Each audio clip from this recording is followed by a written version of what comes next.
Olá, que bom que você está conosco para ficar mais bem informado de tudo o que acontece na Justiça Federal da Primeira Região. Nesta edição, vamos falar sobre a responsabilidade do Estado como tema principal. Confira comigo. TRF1 determina que o Estado indenize a família de uma criança que sofreu danos em decorrência de vacina. TRF da Primeira Região garante indenização à família de um preso que cometeu suicídio sob custódia do Estado. Começa agora. Vem comigo.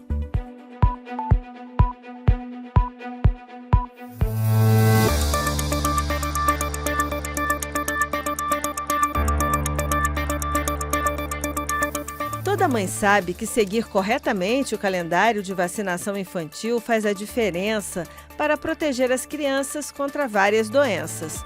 Além disso, é a principal forma de controlar epidemias e impedir que algumas doenças voltem. Por isso, é normal que os pais levem seus filhos para serem vacinados, mesmo sabendo que as vacinas podem provocar reações que, em geral, desaparecem em pouco tempo.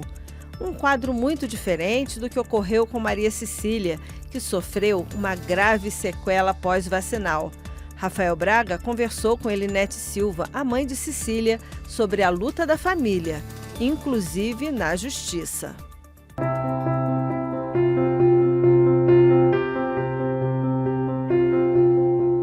Em Santa Rita, município localizado a 70 quilômetros de São Luís, no Maranhão, vive a pequena Maria Cecília. Ela teve sequelas após tomar doses das vacinas antipólio e tetravalente, que protege ao mesmo tempo contra difteria, coqueluche, tétano e de infecções graves causadas pelo vírus influenza tipo B. A mãe conta que após as vacinas, a criança teve reações como febre. Cecília foi levada várias vezes a um hospital público no interior, recebendo a resposta de que a situação seria passageira. Eu falava para os médicos, que foi depois da vacina que tinha acontecido isso, né? Aí eles me passavam os remédios, eu ia para casa, mas nada da febre parar. E em nenhum momento me mandaram assim para outra capital que tinha mais recursos, no caso São Luís, né? Somente quando a febre passou e Cecília já não se movia mais como antes, apresentando sinais de paralisia, é que a mãe foi encaminhada a um neuropediatra. Quando eu contei a situação, tudo de como tinha acontecido, ele na lata ele disse logo, olha, foi a vacina. Foi o vírus da vacina que afetou o CNC dela, o Sistema Nervoso Central.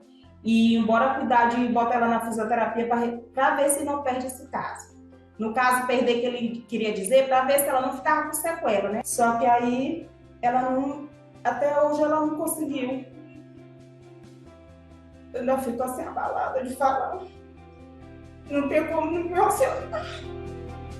Cecília sofreu a sequela denominada encefalomielite pós-vacinal e, de acordo com laudos médicos, desenvolveu transtorno específico do desenvolvimento motor, além de paralisia cerebral estática, paralisia cerebral infantil, convulsões e desnutrição. O caso dela veio parar aqui no Tribunal Regional Federal da Primeira Região em Brasília, depois que, na primeira instância, a União foi condenada a pagar R$400 mil a título de indenização pelos danos sofridos em decorrência da vacina. Houve a chamada remessa necessária da decisão aqui para o tribunal e a União conseguiu que o valor da indenização fosse fixado em R$200 mil. De acordo com a quarta turma do TRF1, a fixação deste valor levou em conta parâmetros indenizatórios adotados por outros tribunais em casos semelhantes. Conversamos com o advogado Joelson Pinheiro, que está no caso desde o começo. Ele explica que a tese defendida é que houve negligência na administração da dose de vacina que tem probabilidade de causar danos. Houve uma negligência por parte dos profissionais de saúde que, à época, não encaminharam a criança para um médico especialista e, por conta dessa negligência, desse ato falho, vimos que ela teria sim um direito a uma indenização. O advogado salienta que a justiça é o único meio que as vítimas deste tipo de problema têm para buscar formas de minimizar o dano suportado. Geralmente, esses casos acontecem com pessoas que são pobres e que têm pouco conhecimento. Na maioria das vezes, que moram até em cidades pequenas e distantes, da capital, onde não existe ali um atendimento médico especializado. De forma que buscar a justiça é o único meio dessas pessoas conseguirem um meio de se manter, de manter um tratamento digno, pelo menos enquanto recebem a indenização. O caso chama a atenção para cuidados que devem ser observados por quem leva a criança para vacinar e por quem administra a vacina. Explicar sobre os efeitos, as reações que podem ser causadas pela vacina estão entre as medidas que devem ser tomadas, conforme explica o médico infectologista Wesley Júnior. O meu cuidado sempre é tentar levar a criança saudável. O que nós queremos dizer?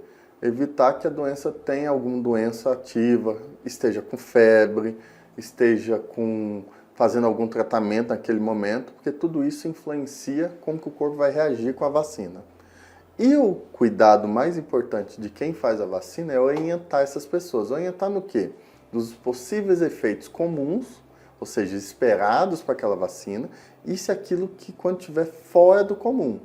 A gente sabe que a gente tem muitos momentos de falhas possíveis.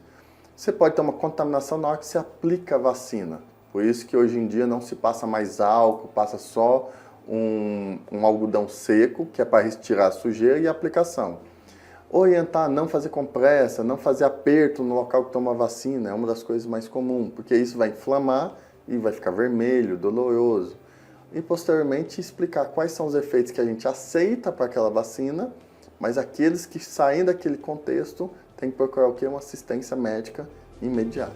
O especialista também ressalta que é importante notificar e acompanhar os casos de reações inesperadas. Tudo que ocorre com uma vacina que está fora do esperado é considerado um evento adverso. E aí vai ter uma pesquisa, vai ter uma investigação em cima disso. Para quê? Para saber se a causa foi do lote da vacina, foi uma intercorrência porque a pessoa não tinha uma certa imunidade, para a gente saber se o problema era da vacina, ou da pessoa, ou dos cuidados pós-vacina.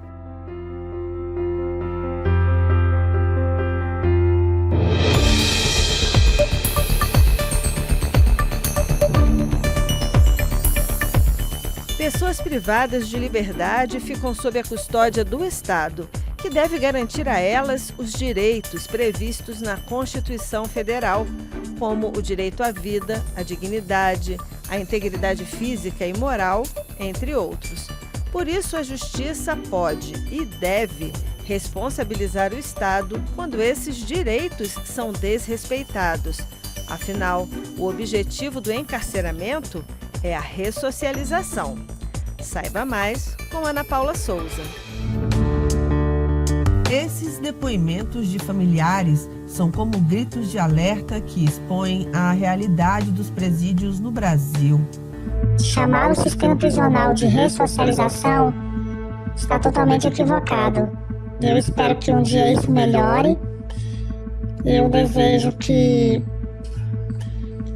o sistema prisional tenha um outro tipo de abordagem para que essa ressocialização efetivamente aconteça, mas não no modelo que é hoje. Os presos, eles são tratados como um lixo humano.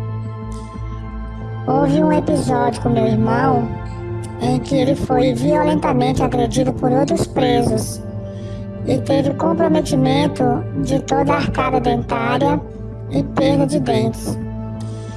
Ele não recebeu tratamento pelo sistema prisional, bem como a família também não foi acionada para tentar solucionar o problema. Eles são maltratados, são bichos, a gente não somos bichos, a gente somos seres humanos, a gente erra e a gente está ali para consertar os nossos erros. Muitas cenas, os presos constantemente eram agredidos, em questão tipo de doenças, eles não tinham atenção médica. E também, se eles saíam da cela, na radial, eles apanhavam. O meu marido, ele foi chamado para um atendimento falso, onde nesse atendimento falso, o diretor ajuntou ele mais uns agentes para bater nele com um pedaço de ferro, dando 8 ferradas com ferro nas costas dele. É da maneira de cada diretor. Eles fazem dos presídios do CDP a casa deles. Aliás, da casa deles não, né? O espaço de humilhação, de castigo, da maneira deles. Ser mãe é difícil, passei por isso, é muito difícil. E o meu saiu, e depois que saiu de um mês, teve AVC isquêmico, de tanta tortura que sofreu, hoje ele é deficiente. É muito difícil, minha filha. Eu vejo o meu como prisão perpétua. Uma prisão perpétua.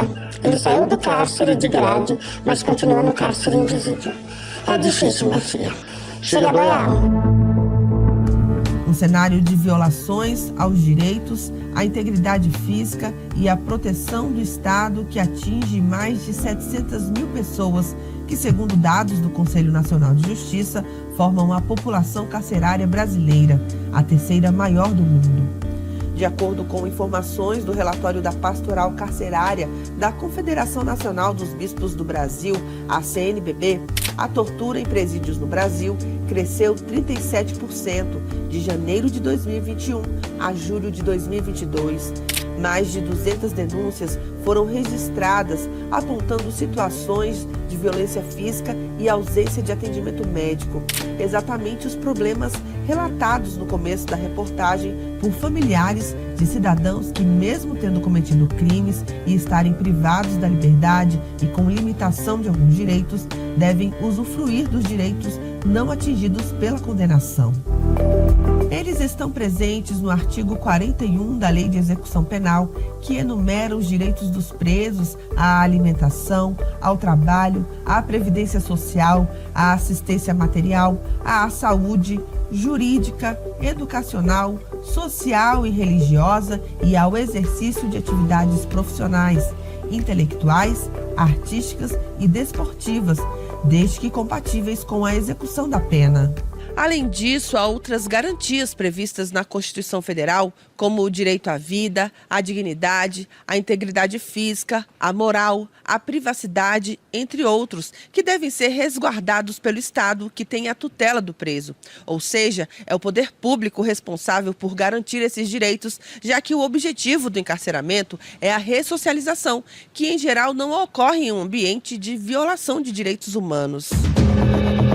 Pessoas privadas de liberdade ficam sob a custódia do Estado, que pode ser responsabilizado pela integridade física dos presos, como ocorreu em recente julgamento do Tribunal Regional Federal da Primeira Região, que condenou o Estado a indenizar familiares de um preso que se matou nas dependências da Polícia Federal em Passo Fundo, no Rio Grande do Sul. De acordo com informações do processo, a família do preso alertou as autoridades da possibilidade de suicídio, pois ele tinha atestado de insanidade mental e já havia tentado se matar após a prisão. Mas 5 pedidos de transferência do preso para uma clínica psiquiátrica foram negados pelo poder público, que também não impediu o detento de se matar nas dependências da polícia. Por isso, a 5ª turma do TRF1 confirmou a sentença da 9ª Vara Federal do DF, que determinou a indenização por dano moral à mãe e ao filho do preso. Cada um vai receber R$ 250 mil. A União chegou a argumentar que o preso morreu por culpa exclusiva dele, mas o relator do caso no TRF1, desembargador federal Carlos Augusto Pires Brandão, afirmou que a responsabilidade objetiva do Estado consiste em princípio constitucional que estabelece que o poder público deve responder pelos danos provocados a terceiros, independente de culpa. O magistrado destacou em seu voto que a União deixou de observar diversos documentos internacionais que destacam a necessidade de tratamentos dos detentos com respeito e dignidade, independente do motivo da prisão. Ressaltou ainda que, nesse caso, a indenização por danos morais tem como função principal reparar o sofrimento causado à família, restabelecendo a dignidade e a imagem da vítima e aliviando o impacto financeiro, além de estimular a prevenção de futuros danos. Era um caso evidente de que o Estado falhou em observar essas condições, em transferir o custodiado para um local adequado, para uma carceragem psiquiátrica, para algum outro tipo de estabelecimento, e se furtou de realizar essa transferência que era obrigatória, era evidente a sua necessidade e por essa razão acabou ocasionando um trágico fim a esse custodiado. Então, diante de todos esses fatos concretos, de toda a análise do contexto probatório, o TRF reconheceu a inequívoca responsabilidade do Estado pela morte desse custodiado e garantiu à família a reparação civil cabível.